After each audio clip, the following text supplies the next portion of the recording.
Hello, how are you? We're going to build some sculptures. Hello, I'm Brent Roberts.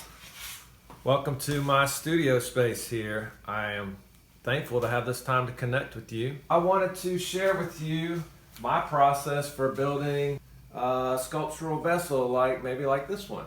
First of all, I am a father, a teacher, and an artist. All of those roles are woven together all the time, and I don't always get that concentrated time to get all my ideas together. So whenever my ideas come to me, I just jot them down on a scrap piece of paper.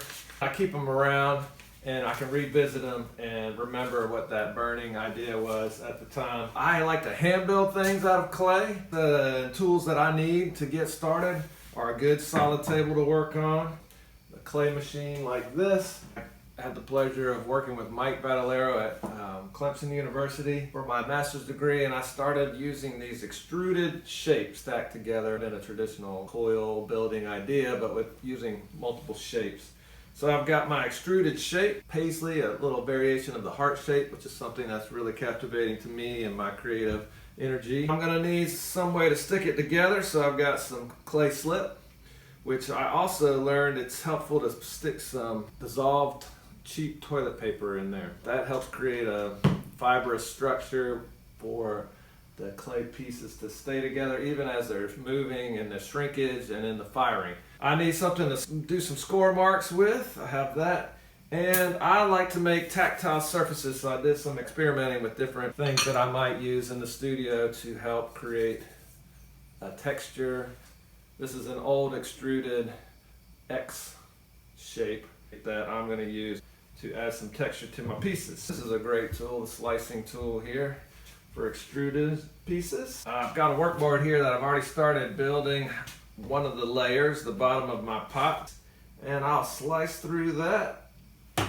I'll slice those out, and then I'm going to make the texture. I'll just try to create an interesting surface there. Alright, then I can take my pieces and turn them. I want the texture on the outside and start to squeeze them together. The size of your shape kind of dictates what kind of circle or oval that you might use to start your pot. But once I've got this shaped and bent in the way that I want to, then come back and make sure that it's glued together well. So I'm going to be scratching these little pieces where they touch each other. Throw some slip on there, squeeze it together.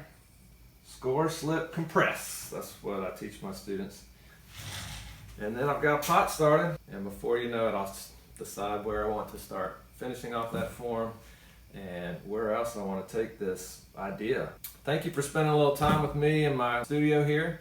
I hope you will check out some of the other great local artists participating in open studios, and I hope to see you in my studio one day. Be safe and be well. Thank you.